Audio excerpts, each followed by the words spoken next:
Hello, listeners. Welcome to this episode of Cryptonomics. Before we jump into today's discussion, please keep in mind this recording is for general education and is not intended to constitute investment advice. Any opinions expressed are those of the participants and do not necessarily represent those of Withum. Welcome back, everyone, to another episode of Cryptonomics. Today's episode is a special feature that was previously recorded as part of Withum's annual technology summit. This conversation is from September 2022, and I sit down with a colleague of mine, Ryan Babiak, who is a tax partner here at Withum within our technology and emerging growth practice. Ryan is also one of our firm leaders in our digital asset practice, particularly from a tax perspective. In today's discussion, we cover a variety of topics. Starting with the first 25 minutes or so, we kick off with things like the state of the market, where we give a brief audit, tax, and regulatory update. We go into a little bit the current pricing outlook for 2022 compared to where we were this time last year. We also go into high level what the Ethereum merge was and how it's impacting the current market. Give a brief update on NFTs, the state of the industry as far as they're concerned, particularly from their massive rise in 2021 compared to where we are in 2022 is sort of a cooling off period now. Finally, Ryan gives us an update on El Salvador and the adoption of Bitcoin as a legal currency and really how Bitcoin is being used in everyday society. The next topic we cover for roughly 10 to 15 minutes is about the process of accepting digital assets as a form of payment. This may be from vendors and customers, but we wanted to take a dive into what that looks and feels like for new users, since we here at Withum are seeing more and more companies dip their toes into this space, but they're unclear where to start. So part two of that conversation, right, so getting familiar with digital assets and how to accept it, is really to understand the wallet types and give a high-level pros and cons to new users understanding the different options that are available. Ryan and I have really given countless presentations, and we speak pretty frequently together on this topic. It's always a pleasure talking crypto with Ryan, and I really enjoyed this conversation. I do want to point out again that this recording is from September 2022, so it does not take into account the current situation related to FTX and any other financial institutions that may be affected by the current market. And welcome to today's segment with myself, Mark Eckerly, and Ryan Babiak. This panel is Blockchain Crypto Tokens Oh My, Practical Applications for Your Business and What You Need to Know. And what that really means is a bunch of different topics. We have a full agenda that we're going to dive into. But I'll kick it off first with a little background on myself. I am a senior manager here at Withum in our technology and emerging growth practice. I'm also the firm's team leader of our digital asset and blockchain technology group. You could also call that like our Web3 group, as that's kind of been the buzzword for 2022 now. But I work primarily on the audit and accounting side. So this is a good panel for Ryan and myself to kind of break things up as he focuses on the tax side. But what that really means here at Withum is we work with a variety of companies, not with just in our technology group, but also in our financial services practice with hedge funds and investment companies, also in our not-for-profit and our manufacturing group. So crypto is really kind of industry agnostic, where it touches a lot of different companies, a lot of different verticals, which definitely keeps it interesting. But with that, I mean, I'll kick it over to Ryan and talks about how a little bit of background on yourself and how we kind of work with companies as well as individuals. Thanks, Mark. You took the words from me by saying it keeps it interesting, because how many calls do you and I have on a weekly basis, and every company is doing something different in this space, right? So it's really not limited to technology at all. So everyone, I'm Ryan Babiak. I am a tax partner at Withum, also part of our technology and emerging growth practice. Work in a number of different sectors as part of our group, but I work with Mark pretty frequently with our clients in the blockchain and cryptocurrency space, and that really runs from business enterprises to individuals that have personal investment tax planning questions as well. Awesome. So our agenda it kind of bounces around a little bit here. We're gonna kick things off kind of with a recap of 2022. That covers the regulatory side, the audit side, the accounting, taxes, just give a general update, as well as kind of like a state of the economy, right? Let's talk about what's happened, what's transpired. I know everyone's focusing on the price, which is down obviously right now with the market in the red. So we'll kind of talk about how we got there, because the last 2 years have been pretty positive for the industry, right? I know all during the pandemic, investments, everything was in the green, it looked good. Crypto right along with that. So talk about how we kind of ended up there today. And then we'll jump into, I think, the meat and potatoes of today's presentation and the practical applications of how it impacts companies like that we work with on an everyday basis, and accepting it, storing it, and how it's almost used as a form of currency, right? I know the current accounting guidance doesn't really fall within the currency language, but we work with a lot of companies that use it as a form of payment, right? It's paying vendors, paying employees. So what does that look and feel like? And how do you properly store that with the right controls in place? And we're going to dive into some different wallet structures. So we'll cover all of that. And then we'll just talk about, kind of towards the end, we'll put a little bow on it with just some use cases and practical uses of crypto and the utility and almost the value proposition, right? So kind of discussing the whole ICO boom and how we ended up today. And there were so many different tokens, and we'll just kind of dive into, well, why are there so many different tokens, and do they all have special uses? So with that, before we jump in, obviously anyone post your questions in the forum. We're going to answer them throughout the presentation. So definitely keep that rolling, and please be on the lookout for, I think it's your polling letters. Is that right, Ryan? Not numbers, polling letters that'll pop up throughout. Yeah, there should be a letter to pop up that I believe you can grab and almost bank for later to submit after the presentation. Perfect. So make sure everyone gets their CPE credit for today's presentation. I want to kick it off. As you could probably tell, I'm pretty passionate about this space. So I do want to say that any opinions are mine and not Withum's. So this is not investment advice, because I don't want you to think I'm steering anyone to go and invest in crypto.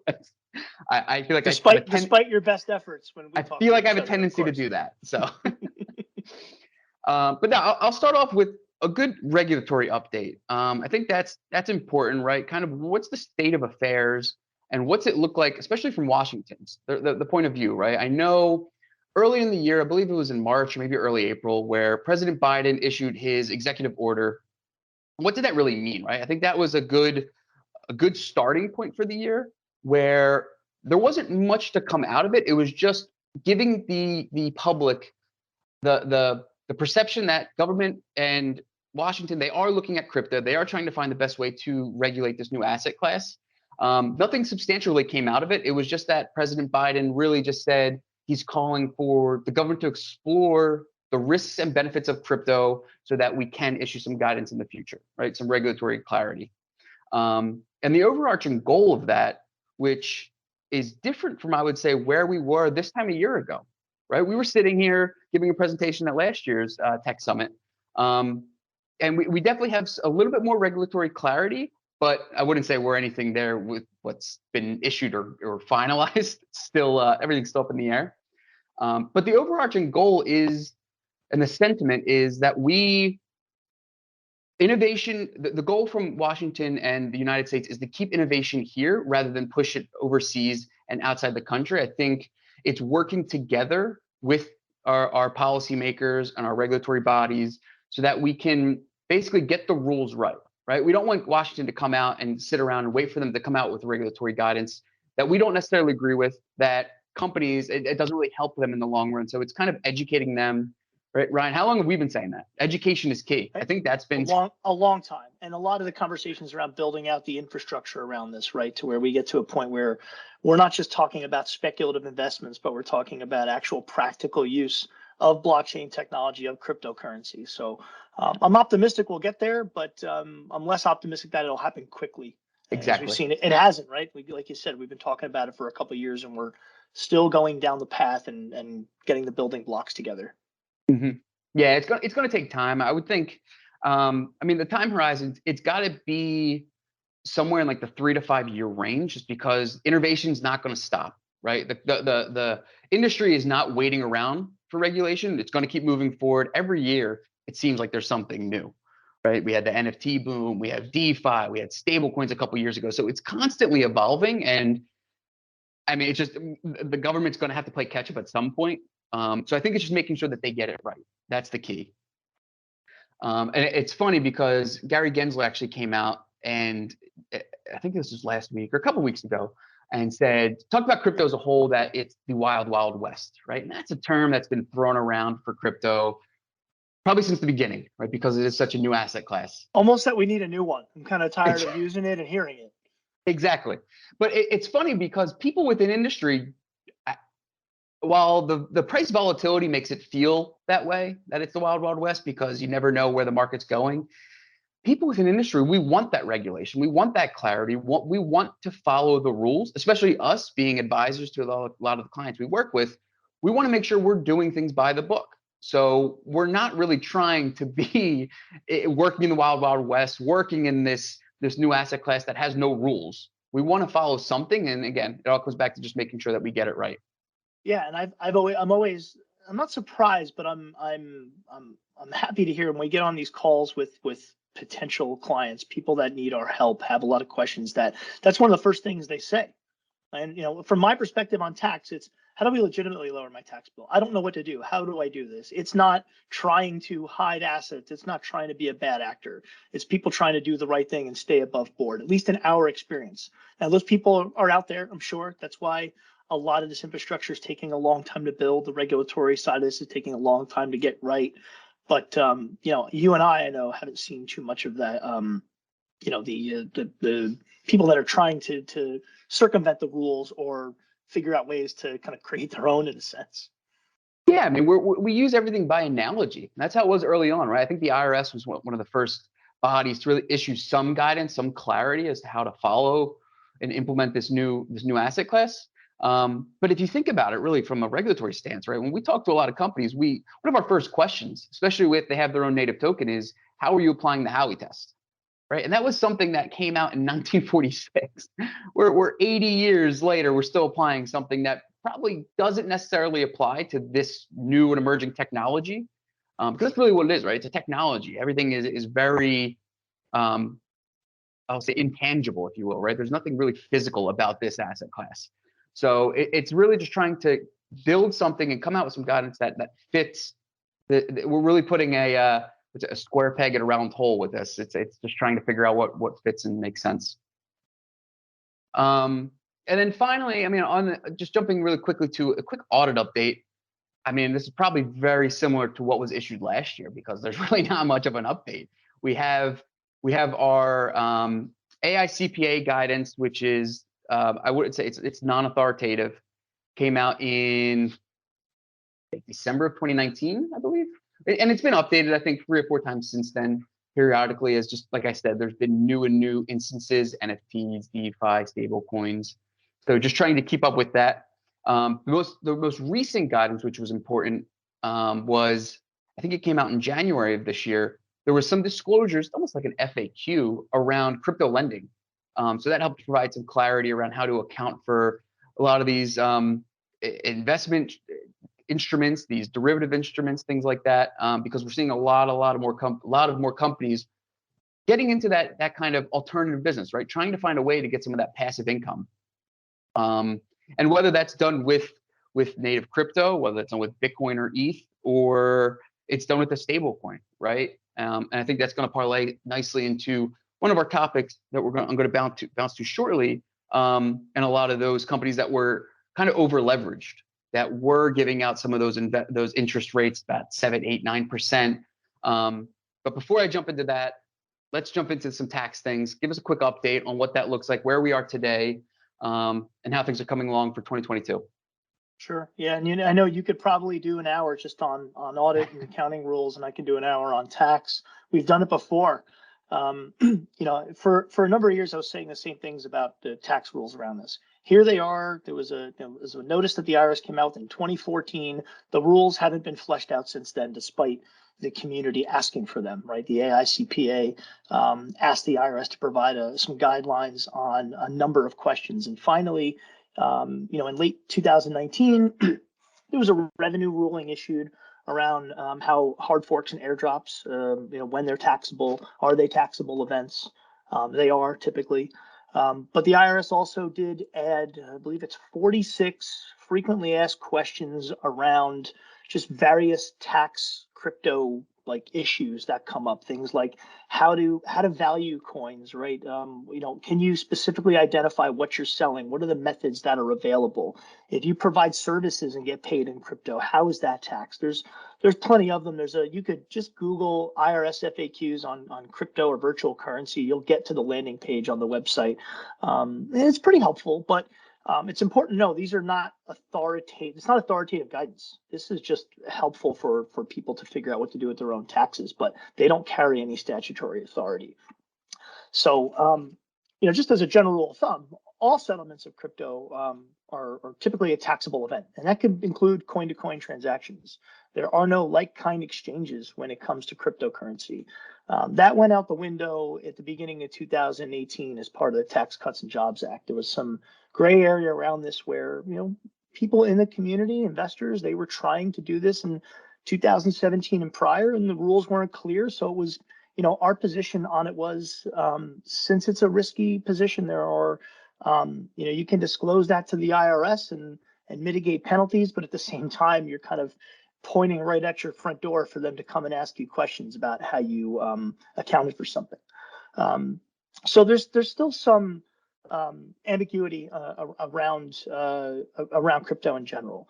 One of the few areas that's left to try to take advantage of a I guess we'll call it a loophole the IRS hasn't really addressed yet, is if anybody's familiar with the wash sale rules, right? So the market's down right now. People may be holding quite a bit in their portfolio that it has an unrealized loss attached to it, right? They bought Bitcoin at its high, and maybe they're still holding it when we're at what, Mark, 19,000 and change as of today.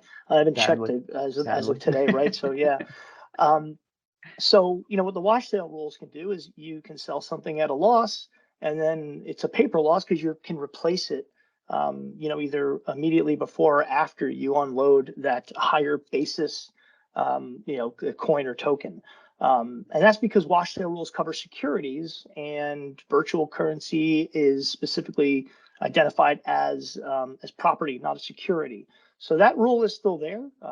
The Congress was ready to remedy the loophole in the tax code, but it was ultimately cut from our recent Inflation Reduction Act of this year. So what's actually coming out right now, and I'll cover this quickly, but it's important to know, is that myself and people like tax professionals, the biggest struggle we have is record keeping, and to be able to help people. It's tough for us to provide guidance and proper compliance if we don't have the right records to do it. And that's not always the fault of an investor, right? Of somebody that's dabbling in, even speculatively in crypto. So what had come out of last year's infrastructure bill is that the IRS is going to, over time, start to enforce that crypto exchanges are considered brokers, and financial institutions will have to do this too, where they will be required 1099 reporting, which sounds great to me because it means some of my questions get eliminated. I get a look at a 1099. We can do some planning. I can see what's there. I know what you're holding, what your basis is, when you bought it, when you sold it.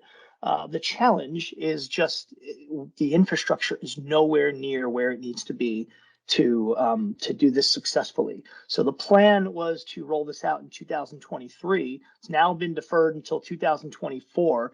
Let's see if that changes. With that, eventually will also come a new Form 1099. There's supposed to be a 1099 DA for digital assets. It hasn't been released yet, but we'll see what happens and what that looks like. And then finally, the recent Inflation Reduction Act, right? There's $80 billion going to the IRS over the next 10 years. The majority of it's going to go to enforcement and operation support.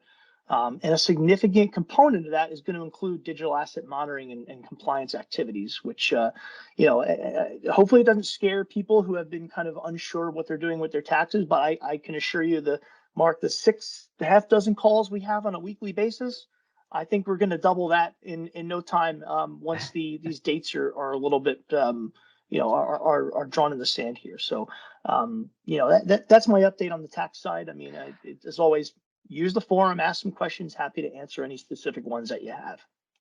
Yeah, and I think one of the most important things that really came out in the last probably 2 years, I think we're in our second year, was right at the top of Form 1040, right? They ask any transactions in virtual currencies, right? Buying, selling.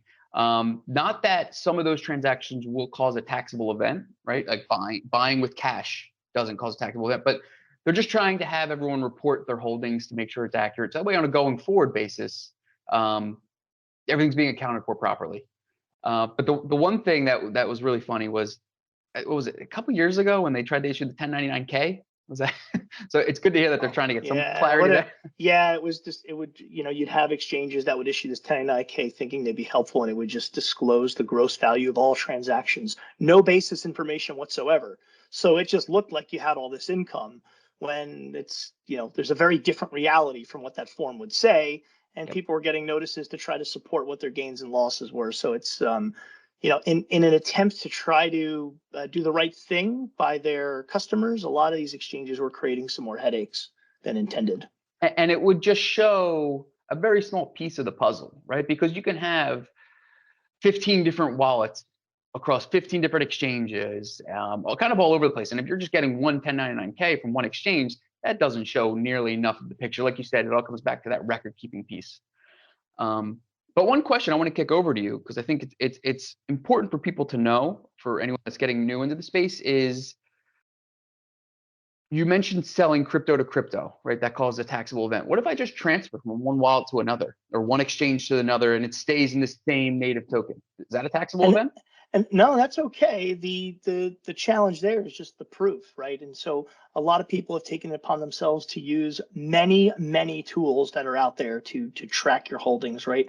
Coin Tracker, Coinly, a couple that come to mind, where you just have to make sure you're diligent to be able to go in and label activity that's happening in your wallets, right? So that it is marked as this was just a transfer from one to the other, no different than me moving money between a couple of different checking accounts. Yep. And just to kind of summarize this update here, I didn't really touch on it too much in my ANA update, but we are still waiting on official authoritative guidance from the Financial Accounting Standards Board. So right now we are using what the AICPA has issued, and we may fall somewhere in line there, but still nothing authoritative from FASB. So we are still on the lookout there, and I know they are working on it. We are plugged into their network. We work closely with FASB along with other accounting firms. So it is definitely on their agenda. It's definitely on the horizon. When, I don't know, but it's in process. So we do have a couple areas we just want to give a brief update on, kind of summarizing 2022 now, right? So that's our tax ANA, our regulatory update. So what got us to where we are today for 2022, right? I think there's about 4 or 5 different areas we're going to quickly touch on. One is what just happened, right? The ETH merge, ETH 2.0. Kind of got a couple different names here. What does that mean, and how does that impact anyone holding ETH or transacting in it, right? So right now, what does it mean for you or I, anyone transacting, holding it? There is really no action. It was the transition, the merge from Ethereum network going from a proof of work, POW mining system, to a proof of stake network. So what does that mean, right? Proof of stake is kind of getting away from everyone's thought process of mining, right? Computers working in a basement, solving complex math equations or formulas, using all this energy. I know everyone's got that negative connotation that Bitcoin's sucking up all this energy and it's bad for the environment. So that's where proof of stake comes in, and it really changes the protocol, the mining aspect of it, right? So now transactions are validated by validators who are basically assigned at random when a transaction happens to confirm the accuracy of a transaction, right? Now, how do you become a validator? So you have to own that token. You have to own ETH, and you stake it. You lock it up. Each protocol, because there are a couple other proof of stake networks out there, have different time horizons for what that lockup period is. But you lock up your tokens and you become a validator within the network, and you are the incentive there, right, to do that, to lock up your tokens, is by confirming transactions and confirming the accuracy, you are rewarded with new tokens.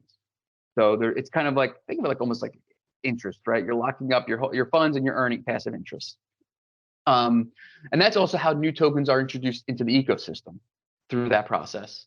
Now, what happens if you are, I'll say, a bad actor, right? And you have your token staked and you're not properly confirming accurate information, you're not confirming transactions.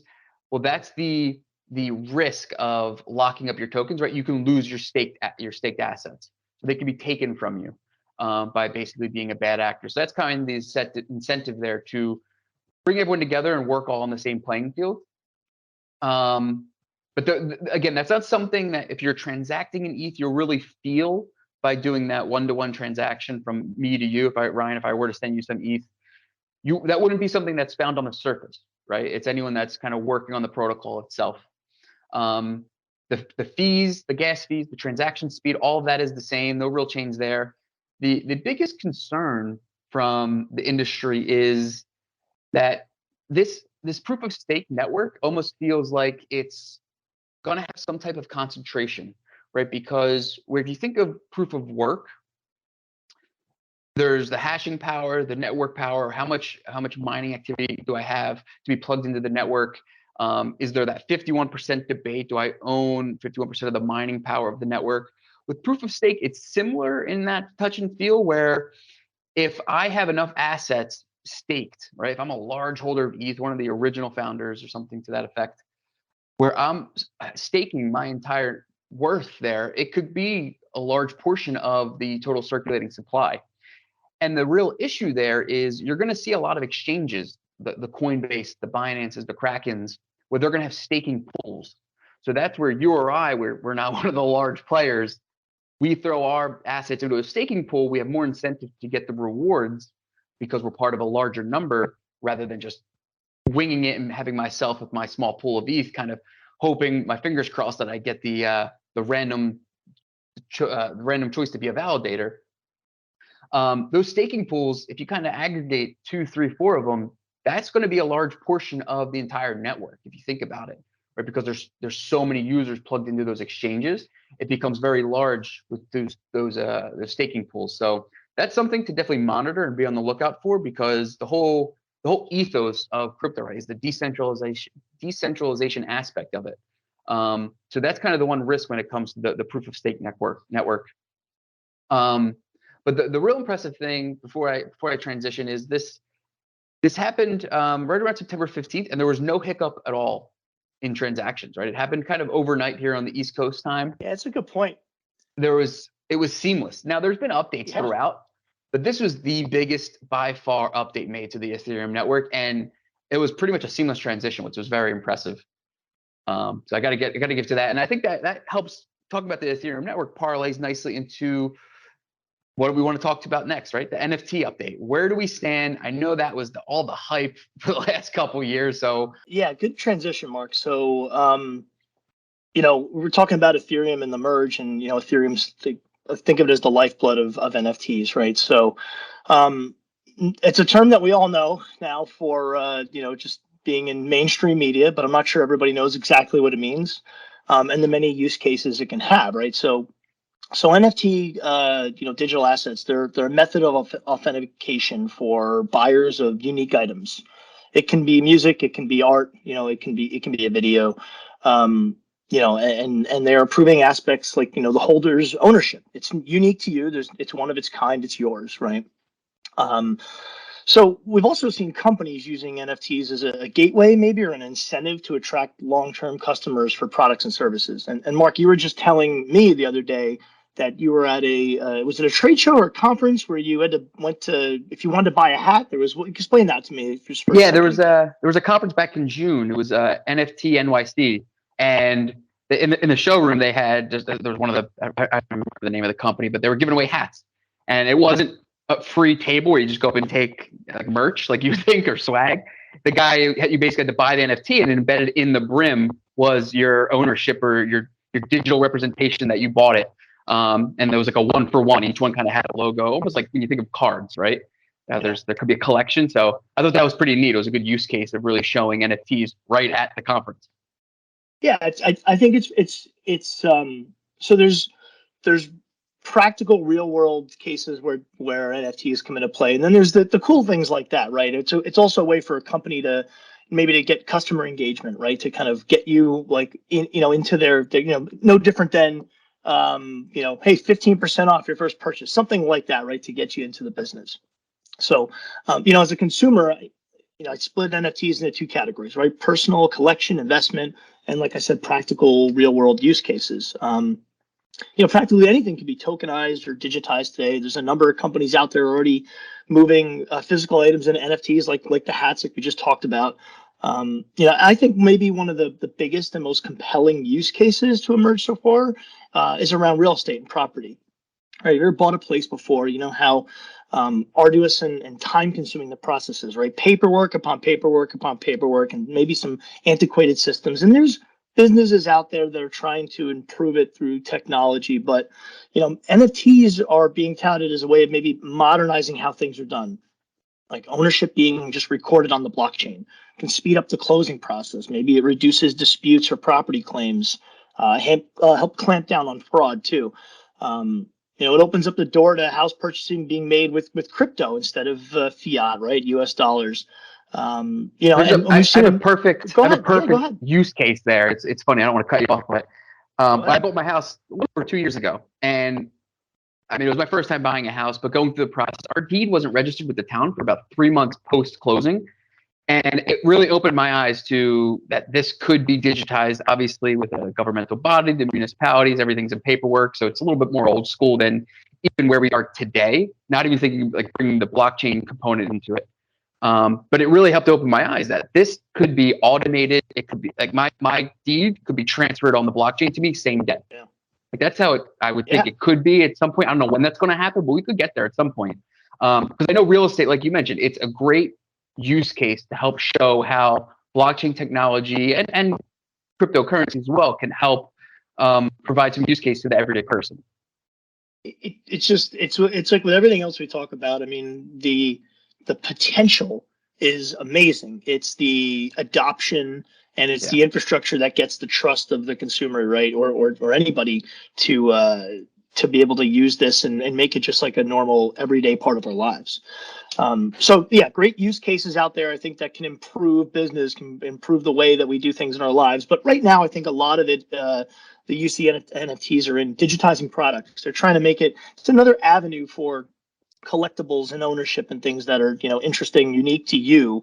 You're like, hey, I have this. I'm the only one that has the, whether it be like the best example I use for sports, because I come back to that. I think it's a great use case for sports. It's just, hey, maybe I'm the only one that has the NFT of like Michael Jordan's like foul line dunk in the slam dunk contest in the late 80s, right? That'd be pretty cool to say that you have that. God knows what that would cost or what it does cost, but that's beside the point, right? So big companies are getting into this market, right? And Nike is dominating the rankings when it comes to mainstream brands generating revenue from NFTs. They've doing a little research, since they've launched any NFT programs, looks like they've brought in close to about $185 million in revenue. Just diving headfirst into the world of digital sneakers. And look at any of the professional athletes and remember MTV Cribs, right? You get the view inside their house and there's 300 pairs of shoes. Well, maybe someone's got 300 pairs of digital shoes now, right? They're going to have those digital shoes living in their closet in the metaverse. Yeah, right. Hey, it could be a new wave for the fashion industry, right? The innovation doesn't stop there, but there's other companies that are getting in that space too. Dolce & Gabbana is one, Adidas, Tiffany's another one. Digital products can be used in gaming, mobile applications. They've been in these applications for a while, but the monetization model I think is changing a bit, right? I mean, take like Bitmoji. We all have an avatar maybe in the Bitmoji. You send a message to a friend and, everybody thinks they look better than they probably do. But now you can go in there and you're not just grabbing a white T-shirt and a pair of jeans. If you're a guy, you can go in there and, maybe I got a pair of Jordans or a Carhartt jacket or an Adidas shirt or something like that, right? I've even been reading that Ticketmaster is starting to dabble into NFTs. To get tickets that serve as almost a commemoration of a concert or an event you went to, which is pretty cool. And that goes into the last thing I want to touch on, which is collectibles and things that are rare. There's thousands of NFTs getting minted every day. There's so many consumers actively like jockeying to find the most rare and valuable pieces that they have. As the supply grows, finding rare pieces becomes more challenging. Things get more expensive too as demand grows. I've seen people, and I don't know if you know anybody that's starting to do this, but fractional ownership into an NFT, right? Almost like a share in a business. I mean, that's another way to get in there. If something is so expensive that you can't afford it. A good way of that. I see that is it's fractional ownership, but it's part of a collection, right? And I see it a lot. If you think of anyone that is gambling in DraftKings, right? They have the NFT marketplace, and they have 100 of the same card. So it's not fractional per se, but it's like one of 100 almost. Similar to like trading cards. Well, But it's like trading all cards, that right? whole When they have, ecosystem is all digital. So it's not like you're going to have that physical card floating around. It's all just you're in not going to the. scratch it and then ruin the value, right? Mhm. It maintains its perfection, right? Yep. So yeah, that makes sense. Yeah, I was just gonna say OpenSea, generally considered one of the leading NFT marketplaces. They just announced the implementation of something called Open Rarity, which would be a protocol that provides like verifiable rarity calculations for NFTs within its platform. Almost like how you would like, go back to trading cards. You used to take it to a trade show or like the local card shop, and they would evaluate it based on the condition that it's in, similar to that You in a get sense, right?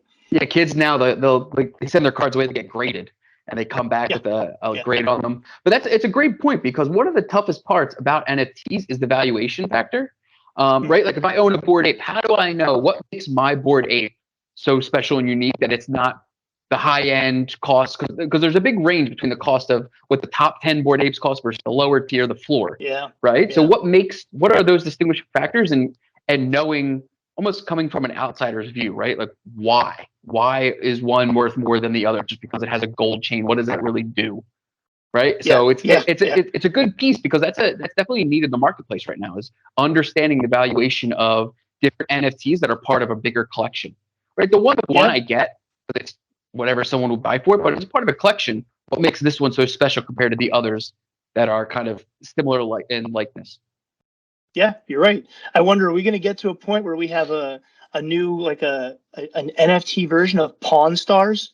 Someone's going to bring their NFT to some That shit was best awesome. best I can give you is this, right? Or somebody thinks they've got the a Wyatt Earp gun, and it turns out they just got it at any like five and dime or like local variety store or something, right? So just last touch on this too.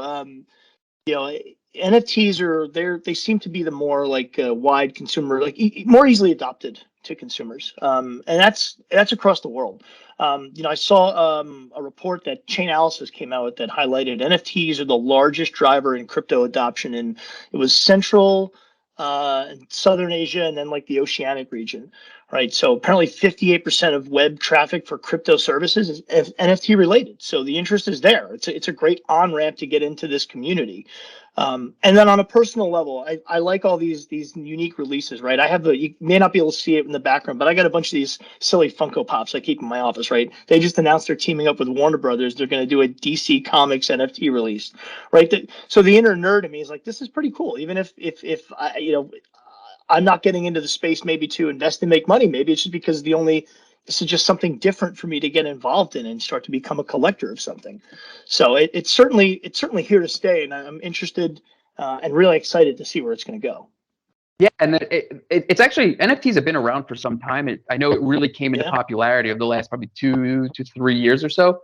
But the big issue when I think I first kind of came to somewhat mainstream within the crypto community was like during the ICO craze in like 2016, 2017, Yeah. because there was this thing called crypto kitties where the Ethereum network was so bogged down with everyone transacting with crypto kitties and kind of moving their, I don't know, accessories or whatever you may have on that blockchain.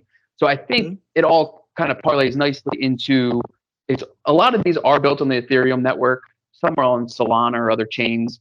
Sure. But it's all about helping to scale the network as a whole, right? And trying to figure out how are transaction fees less, because that's the best way to get adoption, right? What are the available softwares out there that I can use that are user friendly? Like I know I can digitize or tokenize things, and I kind of theoretically get that concept. What does that look and feel like to the average consumer? Because that's the only way you're going to really grow this space. And if I'm paying $150 just to execute a transaction without even thinking about the cost of what Yeah, you're the gonna good, maybe scare some people away who aren't exactly, familiar with it or don't trust it yet. exactly. So Yeah. I know that was one of I, the original I use don't see cases too many for it. Yeah. people in like the novice space. You're either involved in it or you're very involved in it or you're not touching it. Yeah. I just over time, as the trust is built out, then you'd think more people would come on board. So we'll see. Um, Hey, something I wanted to bring up, right? We're about a year into El Salvador officially adopting Bitcoin as its national currency, right? So they decoupled themselves from the US dollar. Right, BTC is legal tender. They're encouraging the adoption of BTC, of Bitcoin, nationwide. Why'd they do it? Some say it was to hedge inflation risk of the US dollar. Hey, good foresight there, right? Inflation's out of control. But others say it was a show of an authoritarian, I can't say this word, Mark, authoritarian government led by their president, Nayib Bukele. So the adoption challenges they've had, right? So there's logistical and technical glitches all over the place. I mean, who didn't see this coming? There are reports of identity theft. The infrastructure around widespread BTC just isn't there. So they've had some challenges, and they've brought in some developers to come in and, Alpha Point, I believe, is the one they brought in to improve the infrastructure, right? They've been doing crypto projects like this, not national currency adoption, but just widespread BTC adoption projects in about 35 countries so far. So it's going in the right direction. Some of the things that worked against it, right? Foresight on the inflation. Hey, great, but guess what? Bitcoin itself isn't doing so well right now. So the market drop, it hurt the value of the currency. It's creating challenges for the country's financial system. Some have calculated there's about $425 million in commitments that the government's going to struggle to recoup, especially, they've also got a large amount of bonds coming due in the next couple of years. So, we're going to have to, keep our eye on that. But there's also some good that come out of it, right? There's increased interest in the country. Tourism, just, it's not maybe directly related, but it is nice to see, I'm sure, El Salvador, put themselves on the map, so to speak, right?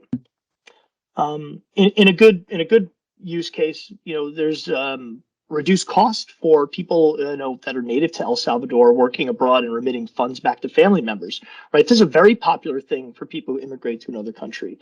And those fees are averaging about half of what it would typically cost to wire cash through traditional means. So I like the sound of that. I think that's a good outcome, and maybe there's a way to scale that and have other countries see that, hey, this is something that we could benefit from, even if it's not a national adoption.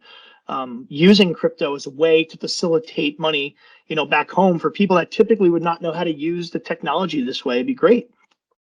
And then they've got experience. At some point, El Salvador is not going to be the only one to go down this path. And those people could stand to benefit, and the government could stand to benefit because they'll have experience and the challenges of rolling out the program in their own country. So, I mean, it's kind of let's wait and see right now. Just on the face of it, the reports are there's challenges, but who didn't think that was going to happen, right? Yeah, that's obviously inevitable, and I don't want to call them like the guinea pig, right? But I think, like you said, more and more countries we're going to get there where maybe it's not labeled as a currency, but it is a means of payment to an extent, right? And obviously you talked about cross-border payments. That's probably one of the best use cases of cryptocurrencies as a whole. Yeah. But the one question that we get all the time, right, is, right, if I have cryptocurrencies, who's investing in it, right? Because you're not going to buy coffee with it, right? It's an investment. That's the way everyone looks at it right now because it's so volatile. I don't want to go and buy a cup of coffee today where that Bitcoin could go through the roof tomorrow. So I think seeing that use case from what El Salvador is doing, right? Because all the corporations there, Starbucks, McDonald's, anywhere you want to go buy food, drinks, goods, they're all accepting Bitcoin now. So seeing that you can go do that, right? Because, right, we feel that question all the time. I'm not going to buy a cup of coffee here in the United States with my Bitcoin. Now, in certain cities, you can because there's certain companies that offer that means of exchange. But seeing that it's happening around the world is a big kind of eye opener to a lot of people that it can be done, and I think it will be done on a larger scale at some point. Well, so let's go through an example, right? I mean, many people that are partaking today, right, are business folks, and they have a customer that comes to them and says, "I want to pay in Bitcoin." Well, what do they do? How do they get started? How is this not a barrier for them to work with that person or that company? No, and it's a great point because I think it really helps. It's a big important question with a lot of companies we work with because, like as we mentioned, crypto is going to become a more commonplace means of exchange at some point. Maybe not tomorrow, but I think sooner rather than later. So I think it's important because we've been fielding that question a lot over the last 12 months from companies that say, "Hey, we don't we're not in the business of investing in crypto. We're not in the business of holding it, but we have customers coming to us that just want to pay in it because maybe their customers, maybe a crypto native company, or they had it in some form or what have you. So how do you go about doing that, right? Like, how does that transaction get executed? Because you don't want to say, no, we don't accept it. You have to pay us in this, and it kind of opens up a couple of additional doors. So I'm proud to say that here at Withum, we've been accepting crypto as a form of payment from our customers for a little over 3 years now, I believe. And it's a variety of different digital assets, right? Bitcoin, Ethereum. There's a couple others, especially a lot of the stable coins as well, right? So companies that we're seeing that more and more have stable coins as a means of payment because it takes away that volatility piece, right? Exactly. So you're not really I think that's what people are worried about, right? Is so how do I guess before we get into how they get this set up though, I mean, how do they have to take on that risk? Like, so what would an option, what's our option with them, right? To lose the risk of volatility. How do we get past that and just make this about convenience rather than speculation for Withum or another business to make money on receiving digital assets from a customer? Exactly, right? Like Withum's not in the business of holding Bitcoin on our balance sheet, right? But we're in the business of accepting it from our company, from our clients, to help make their job and their life easier. So we don't take that risk of volatility, right? We accept it, and we have a service provider who helps us in the back end liquidate it same day, right? So when I invoice a customer and I say, hey, you owe us $50,000 or whatever the invoice terms are, whether your payment terms are 30, 60, 90 days, and whenever they ultimately pay you, because obviously we do have some customers that pay us longer than that. Yeah, sure. Not changes, ideal, but whatever the length of payment is, you still want to get your $50,000 at the end of the day in US dollars. So the terms in the invoice on it state $50,000 USD or whatever your currency is, and that could be 1 Bitcoin today, that could be 1.5 Bitcoins tomorrow. So the onus is on the customer to really kind of pay you when they think the market's right, I'll say, but they should pay you, and you're not taking the game of the volatility on, right? So you're getting your $50,000, and invoicing is pretty simple, right? There are service providers out there that execute that all for you. If you don't want to have crypto on your books, they can liquidate it for you. You can even liquidate it. And you're never taking ownership, or it's, is it instantaneous? Do I ever actually take ownership? Does it even, would it even matter if the question comes up because it's, hey, I liquidated already. It is truly there for a business, maybe if that's how they view it, to use it as a convenience, right? I'm thinking of it in terms of not being so different than working with businesses in other countries and other currency denominations, right? My contract with you is in US dollars. So however many euros or pounds or whatever, wherever we are, I'm still getting paid the same. It's very similar. It's very similar. And to your point earlier about what does it look like to settle with stable coins, right? So, and with that term, I'm talking about tokens out there pegged 1-to-1 to the US dollar. Right, so the USDC, USDP, BUSD, those are all stable coins pegged 1-to-1 to the US dollar. So they don't have the volatility of a Bitcoin or an Ether, where you're really kind of playing the market. You hold that as an asset on your balance sheet. Yes, it's separate from cash. It kind of falls into that cash equivalent category, but it gives you that touch and feel of working with blockchain technology, right? And seeing what it looks like to settle a transaction on those payment rails.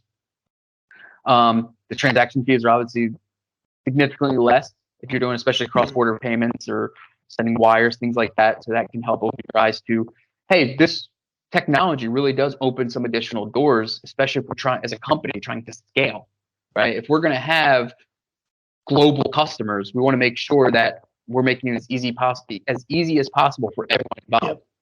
And I think that is one way that cryptocurrency and blockchain technology kind of comes into play here. Because you mentioned foreign currencies, right? I have to work with my financial institution. Do they accept the British pound? And will they give me US dollars? Is it a 3-day lag for that settlement to actually happen?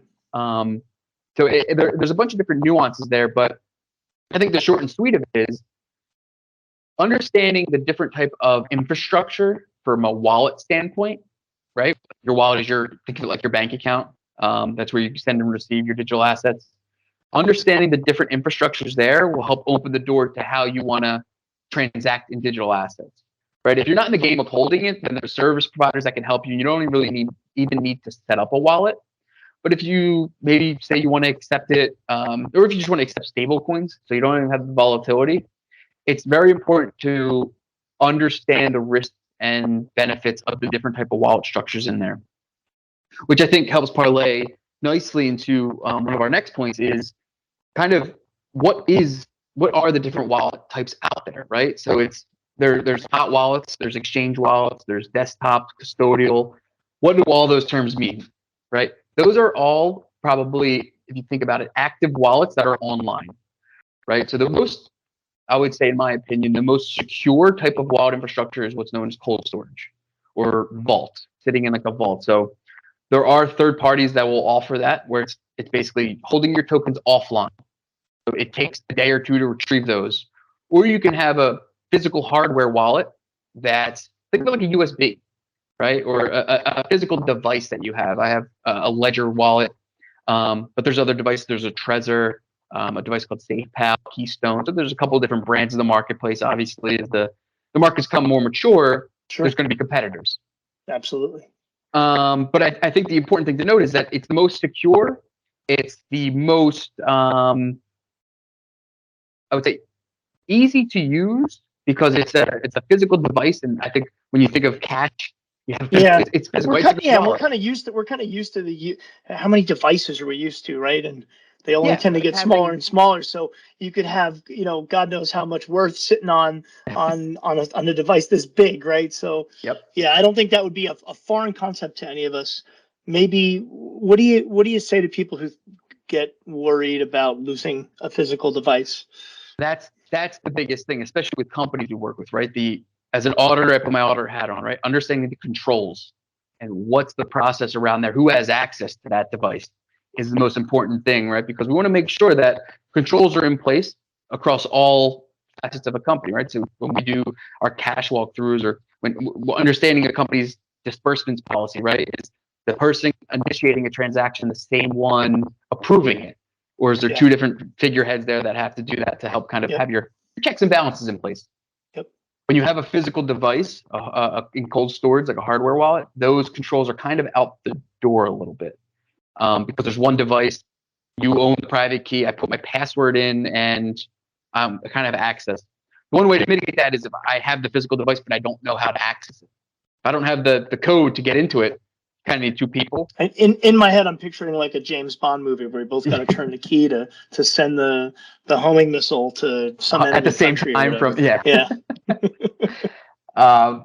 so that's one of the areas there, especially from an audit perspective, just understanding the controls. Because if a company is trying to get into this new area of asset class, right, you want to make sure you have the controls in place and the infrastructure before you just go on board, go full in and say, here we are, we have crypto on our books and here it is.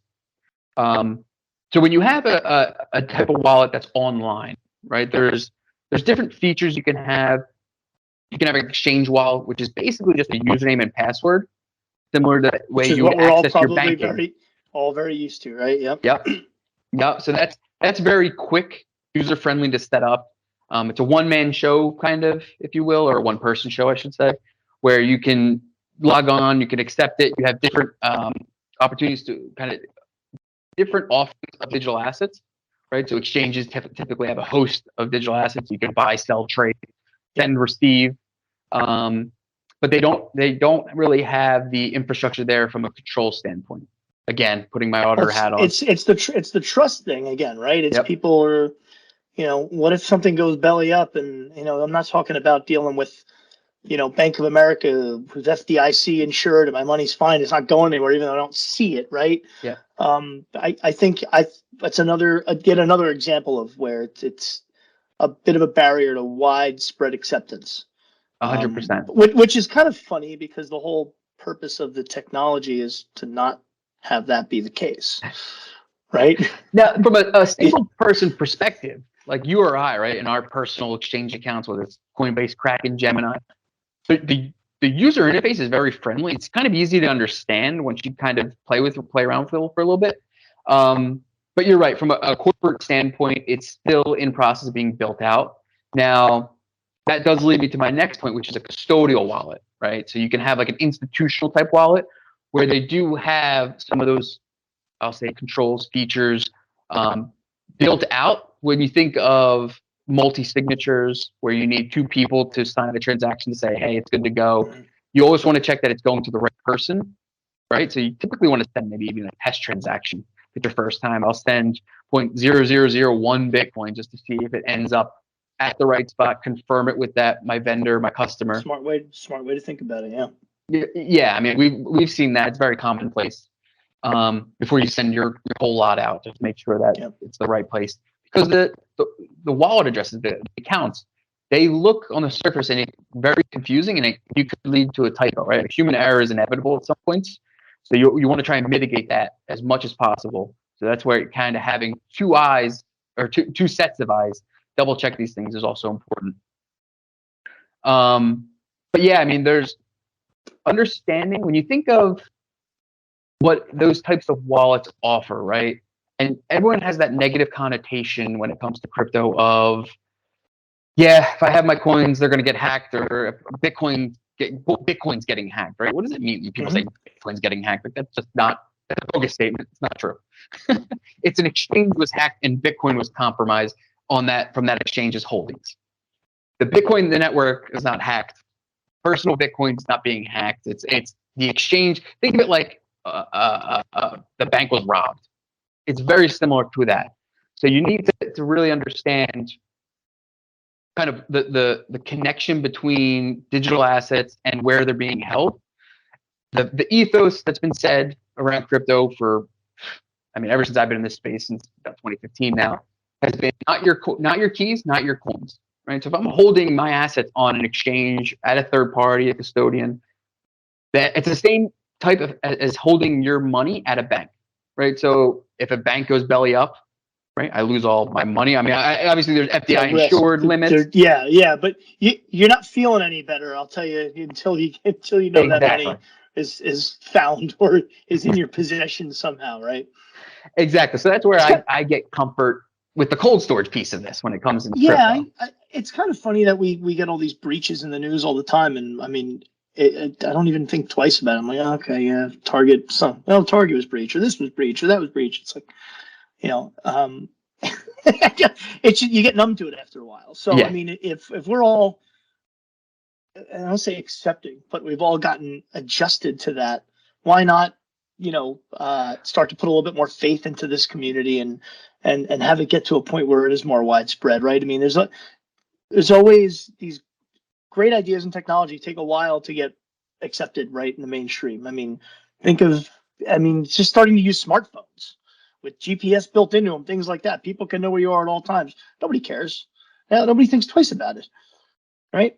It's important to note that I think as the market's matured, kind of where we are today to where we were 6-7 years ago, with a lot of the larger market cap tokens out there, when a hack does happen, when an exchange gets compromised, I don't think it has much an impact on the price, the volatility piece of it, as it used to have, right? Because it's more decentralized, I think, from that standpoint, where those things are inevitable to an extent, right? You're going to have bad actors in play, no matter the asset class, but I think it's important to note that that's kind of been the negative connotation that we're starting to get away from, I think, as the market matures a little bit. Like we said, and we say on a lot of calls we have with people, is that in my experience, the folks that we talk to are just trying to do the right thing and understand how the rules work, right?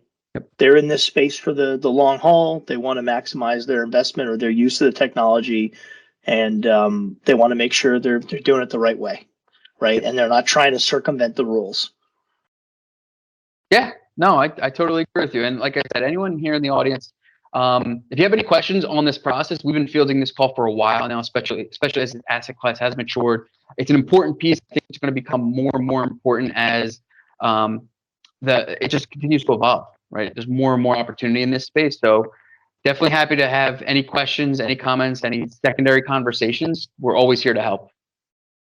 Maybe we make a little offline bet and trade some some digital assets over who wins the first game of the year between our squads, Mark. Huh? Your Eagles are 3-0. I don't have any Eagles hat. Hold on. Our 2-0 Giants with a couple of squeaky wins. We'll see what happens. So we won't be friends the 2 times a year that we play you this year. So I just look forward to that day. Or maybe I don't. I don't know. Yeah, we'll see. We'll see. Eagles are hot right now. Yes, that is true. Oh no, this was recorded. That's gonna be saved forever now that I said that, huh? I take it back. They're not that hot right now. Perfect. Cool. So use the forum, send us questions, time permitting, we'll be answering as many as we can. And you can always ask us my information, Mark's information on our website, and we're happy to have any conversation that anybody wants to about this. So thanks for listening. Appreciate everybody's time. Great. Thanks, everyone. Bye. All views expressed in this podcast by Mark Eckerly or his guests are solely their opinions and do not reflect the opinion of Withum. This podcast is for informational purposes only.